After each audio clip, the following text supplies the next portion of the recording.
Ternyata versi low-nya ini punya keunggulan tersendiri kalau dibandingkan sama seri signature-nya Nike Kyrie 8 atau Nike Kyrie Infinity. Gua nggak tahu dah yang bener yang mana tuh namanya, bikin bingung aja sih Kyrie.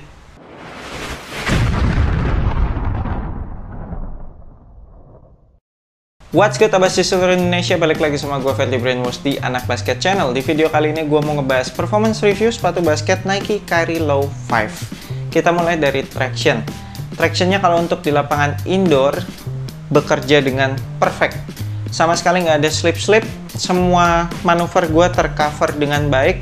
Gocekan-gocekan gue jadi berasa lebih tajam, lebih cepat. Gue jadi pede banget buat melakukan berbagai macam manuver.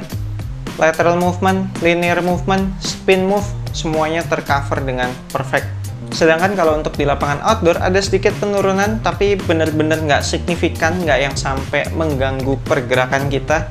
Tractionnya ini sama sekali tidak bermasalah dengan ketempelan debu. Selama pakai sepatu ini sih gue sama sekali nggak pernah wipe off loh. Dan nggak pernah tuh sampai slip yang jauh atau sampai kepleset gitu.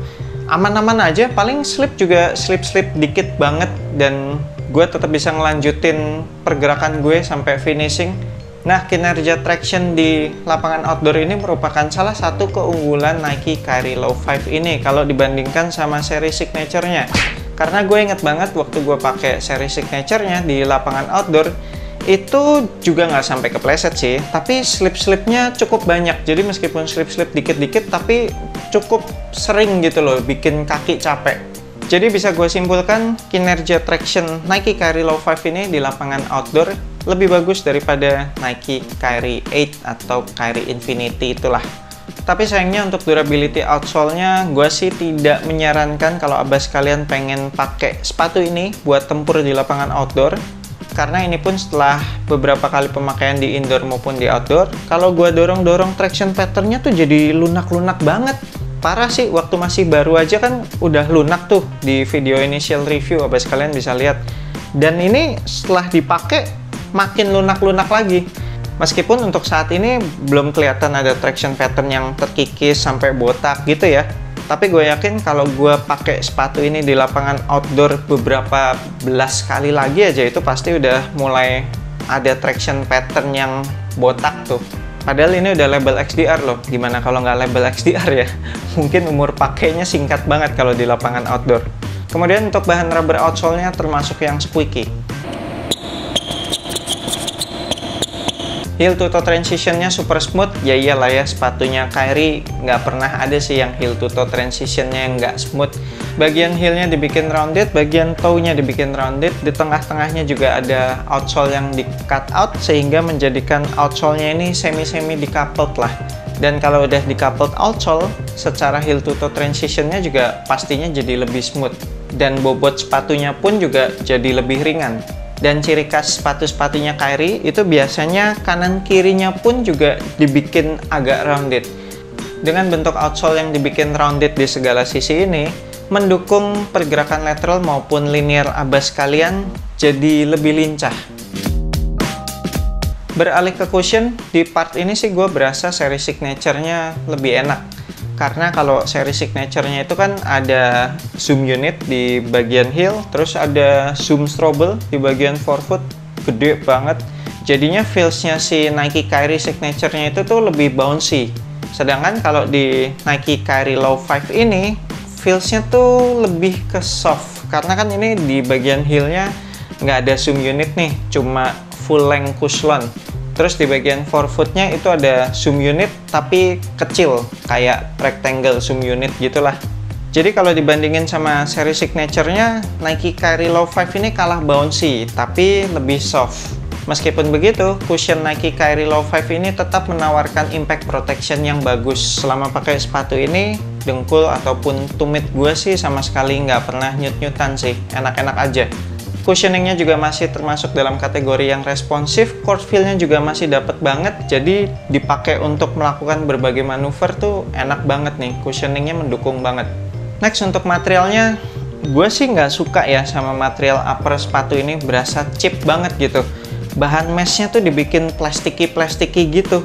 Meskipun dengan bahan seperti ini pun tetap zero break-in time sih, dari awal penggunaan udah langsung enak gitu, dan termasuk breathable juga. Tapi tetap aja feels-nya di kaki itu menurut gue tidak seenak bahan knit ataupun bahan mesh yang standar lah, yang emang dari bahan fabric. Kemudian untuk material talinya sih aman, cukup ikat sekali, nggak pernah lepas-lepas. Material lidahnya juga ketebalan paddingnya cukup, sehingga ketika gue ngencengin ikatan tali sepatu yang paling atas itu nggak berasa ngeganjel di pergelangan kaki depan. Padded collarnya juga ini padat banget, terus juga di sculpt gitu, dibikin melengkung mengikuti bentuk kaki belakang kita, sehingga enak banget, nggak ada masalah heel slip, terus juga sekitaran ankle berasa nyaman. Lanjut ke fitnya, gue sih ambil true to size di sepatu ini, dan fitnya berasa agak panjang. Ada sisa ruangan sekitar 1 sentian lah di bagian toe, bagian atasnya juga agak-agak bubbly gitu. Tapi bagian samping kanan kirinya udah pas banget, udah enak banget. Jadi kayaknya kalau downsize bakalan nggak enak deh, bakalan terlalu ketat tuh samping kanan kirinya. Jadi ya akhirnya gue akalin pakai double socks, dan ketika gue pakai double socks itu fitnya jadi enak banget, jadi pas banget. So, gue sarankan abas kalian ambil true to size, baik yang kaki normal maupun kaki lebar, samain aja sama sizing sepatu basket Nike abas kalian yang biasa abas kalian pakai. Mungkin buat abas kalian yang demen snug fit, bisa cobain turun setengah. Kemudian untuk lockdownnya, wah ini sih istimewa lockdownnya. Jadi si lacing systemnya itu kan dihubungkan ke bahan synthetic leather tuh yang warna hitam. Satu di bagian luar, satu di bagian dalam. Yang bagian luar itu lebih menjorok ke bagian toe, sedangkan kalau yang bagian dalam itu lebih ke midfoot. Sehingga ketika talinya gue kencengin, itu si bahan synthetic leather yang warna hitam itu memberikan lockdown di sekitaran midfoot, dan yang bagian luar itu yang menjorok ke toe, itu jadi dinding penahan buat memberikan support ke lateral movement. Nanti akan gue bahas lebih lanjut lagi di bagian support. Ditambah lagi padding lidah sama padded collar yang cukup tebal dan padat ini membuat kuncian di area pergelangan kaki itu jadi mantap banget, sama sekali nggak ada masalah heel slip. Terakhir untuk supportnya sama sekali nggak ada masalah, semuanya tersupport dengan baik. Untuk pengereman dengan kaki samping alias lateral movement itu kejaga sama dinding synthetic leather yang warna hitam tadi yang udah gue bahas. Plus material upper mesh yang plastiki ini juga berasa tebel sih, cukup memberikan support juga. Untuk pengereman dengan kaki depan alias linear movement itu juga udah ada overlap outsole di bagian toe.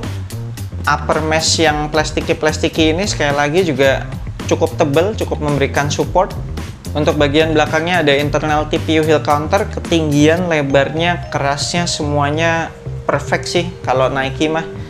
Terus bagian luarnya juga dilapis bahan synthetic leather lagi yang cukup stiff, jadi ya kaki bagian belakang kita, ankle kita berasa kejaga banget. Kemudian base-nya sepatu ini juga termasuk lebar, meskipun bagian kanan kirinya dibikin rounded outsole gitu ya.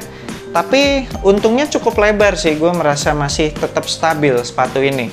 Baik ketika gue mendarat abis loncat maupun pas gue gocek-gocek gitu, gue nggak berasa sepatunya oleng sih, tetap stabil. Nah, ada satu kekurangan support di sepatu ini, yaitu di sepatu ini tidak ada shank plate alias torsional support. Meskipun begitu, untuk awal-awal penggunaan tentunya abas kalian nggak bakal ngerasain, karena si Nike udah bikin bagian tengahnya ini cukup rigid lah, cukup kuat. Jadi meskipun nggak ada shank plate, sepatu ini tuh nggak bisa dipelintir-pelintir di awal penggunaan loh ya. Nggak tahu nanti kalau kita pakai terus lama-kelamaan kan si midsole-nya mungkin akan semakin melunak gitu kan, terus juga keseluruhan materialnya juga jadi makin melunak. Mungkin pada saat itu baru tuh berasa nggak ada torsional supportnya, baru mulai bisa dipelintir-pelintir sepatunya. Tapi ya sekali lagi di awal penggunaan tetap aman, karena memang bagian tengahnya udah dibikin cukup kuat. Oke, sekian performance review gue untuk sepatu basket Nike Kyrie Low 5 ini. Gimana menurut abas kalian? Mungkin ada yang udah pakai Nike Kyrie Low 5 maupun Nike Kyrie Signature-nya. Boleh berbagi pengalamannya di kolom komentar. Menurut abas kalian lebih bagus yang mana secara performance, yang versi low-nya atau yang versi signature-nya? Buat abas kalian yang pengen kop sepatu ini, nanti gue akan tinggalin linknya di deskripsi video ini. Klik aja link tersebut, abas kalian akan langsung diarahkan ke websitenya NCR Sports.